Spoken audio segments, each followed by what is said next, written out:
stuff that's going on, kind of like just fed up, literally up to here with all of it. If you do, and you're not alone. All of us are.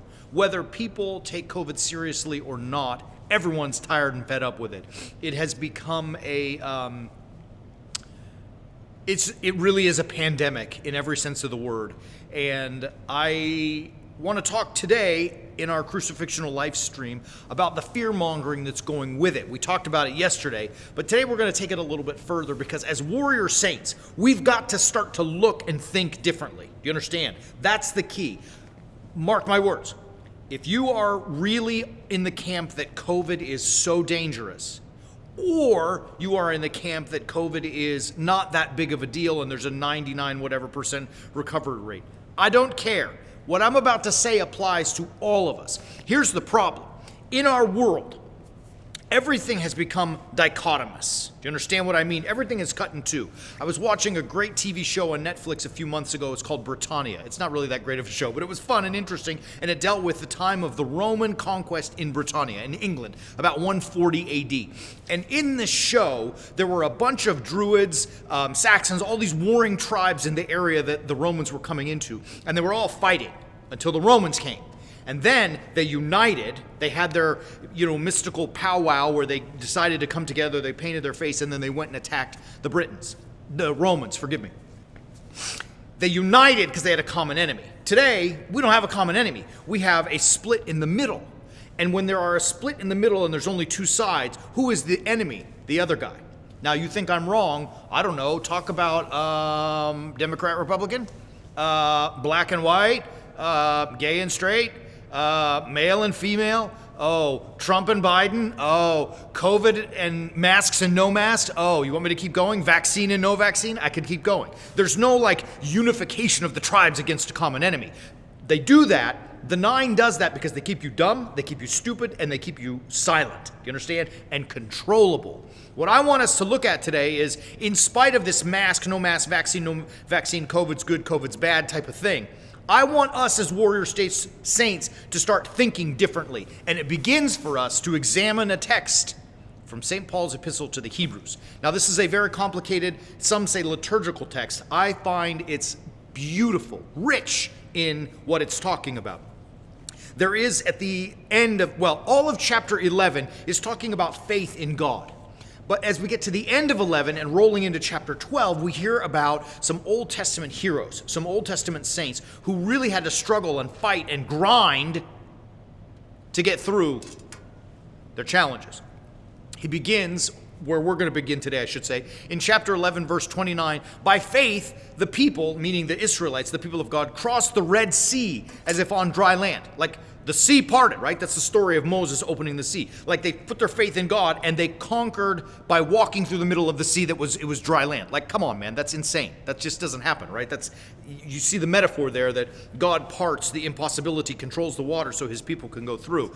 Rahab the harlot did not perish with those who were disobedient because she had given a friendly welcome to the spies. All the walls of Jericho fell down after being circled 7 times. And what more shall I say? For time would fail to tell me of Gideon, Barak, Samson, Jephthah, David, Samuel, and the prophets. Listen to what they did. So all of these guys he's given in this list, listen to what they did. They conquered kingdoms. Enforced justice. Righteousness is really the word. Received promises. Stopped the mouths of lions. Right? They quenched raging fire. They escaped the edge of the sword. They won strength out of weakness. They became mighty in war, put foreign enemies to flight. And women received their dead by resurrection. How did they do this? By having faith and trust in God, right?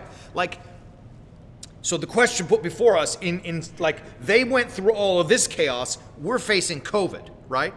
And you say, oh my God, Father, this is the worst thing to ever happen. No, it isn't. It's just the next thing to ever happen.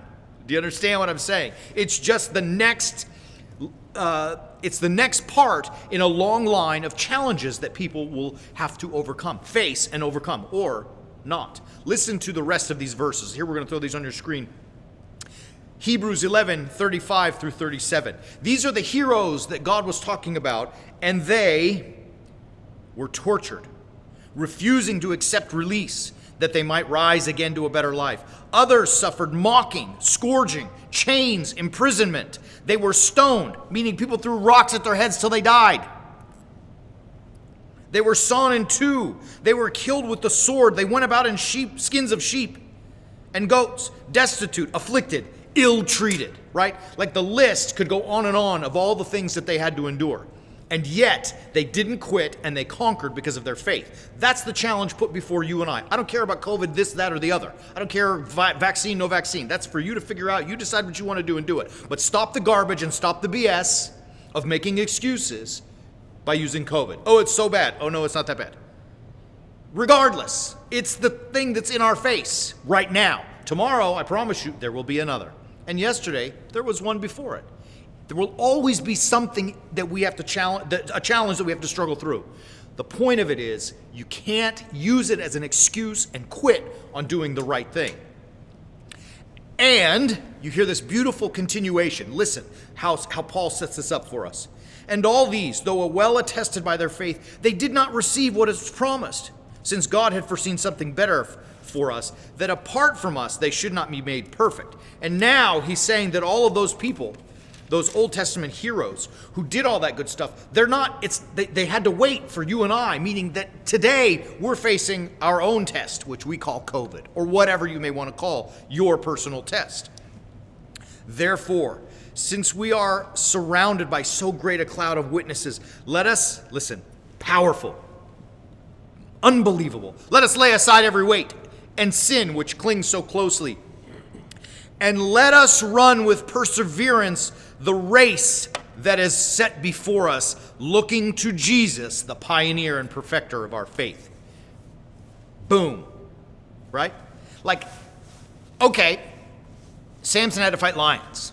Gideon had to fight armies. David had to fight wars, right? Like, what else do you want? You and I have to fight COVID, or whatever it is that we're facing, whether it's black and white and Democrat and Republican and male and female and gay and straight and Trump and Biden and blah, blah, blah, right? We all have our battles to fight. But we can't become debilitated by them, or you lose, right? That's the whole message. You lose. How do you fight and conquer like these Old Testament heroes did? You look to the pioneer and perfecter of our faith, Jesus Christ, right? Listen to this verse. I love it. Hebrews 12:2. Looking to Jesus, the pioneer and the perfecter of our faith. The word pioneer is kind of funny. Archigon, it's the first one, right? He blazed the path. And the perfecter of our faith, who for the joy that was set before him endured the cross, despising shame, but he's seated at the right hand of the throne of God. Boom, right? Like the message that Christ faced the greatest monster, bigger than any COVID or any other dichotomy or anything that the world has ever faced. He faced death, and he endured the cross. And through that, he ended up at the right hand of God the Father, at the throne, right? Like, boom. And he's saying, we too, as we are enduring the challenges that are before us, and don't lose sight of it, today it is COVID, right? It is what it is. But you can't look at it as this big monster that's indefeatable. Undefeatable? Whatever the word might be. It is not insurmountable. This monster can be conquered. And you do so the same way that Christ conquered the great monster of death. And that is through crucifixional living. That means the sacrifice of self and of ego and of my own desires to make the world a better place, to do good for other people, to set myself aside so that I might look to other first, right? That's how all monsters are conquered, right? It's the selflessness of a crucifixional life that conquers monsters, right? And you may be saying to yourself, well, how do I do that? How do I do it? I'm going to end with this. Hebrews 12:12. Love it. Therefore, lift your drooping hands and strengthen your weak knees and make straight paths for your feet so that what is lame may not be put out of joint but rather be healed. In other words, he's saying, it's time to man up, son. It's time to woman up, girl. It is time what? To stop making excuses and get yourself on a crucifixional path. Get on the life. And you know what? It's hard. You may not have the ideas, the answers on how to do that, but that's why we're here. That's why we want to invite you to join us on the Way of the Warrior Saint. Visit warriorsaints.org right now. For all of our new people out there watching, the Way of the Warrior Saint it's It's a library. That's all it is. It is a library filled with teachings, all on video, all instructional. They're fun, they're positive, they're lighthearted, but they're serious.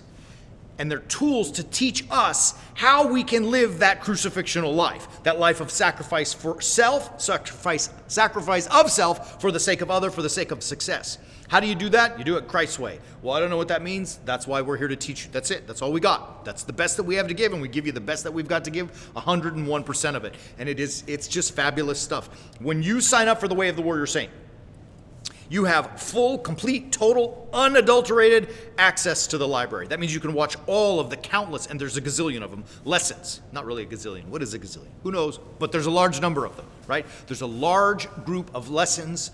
The content is always being updated. Every single week, new stuff comes forward, and you have access to all of it. You can watch it once or 1,000,000 times. It's up to you. When you do that, you will find a problem, a challenge that we face, God's teaching, like how does God show us to get through that, and then some very practical and relevant tools that you can implement in your life immediately to start your own victory over that challenge. It's fabulous. It's great. It's a lot of fun. It grows every single day. I want to make sure we welcome Sue. Sue joined us yesterday. She's one of the new subscribers yesterday. We appreciate you a lot, Sue. Glad to have you on board with us. The best part about all of this is that, I mean, you can watch, each one of these videos is like 10 to 15 minutes. You can watch it on your lunch break. Like, so you can stay engaged in life and still have that teaching that you can implement immediately. Last, it's $8, dude. Come on, man. Like, to me, I don't even want to say it anymore. Just, you have to visit warriorsaints.org and see it. Get on the Way of the Warrior Saint. Excuse me. Let's start living this crucifixional life, and I promise you, just as those heroes of old conquered their monsters, so will you and I conquer the monster of the day by living a crucifixional life. Great to see you. Glad to have you all with us. We will see you again tomorrow on our Crucifixional live stream. Love you, beautiful people. And until then, keep walking on the way of the Warrior Saint.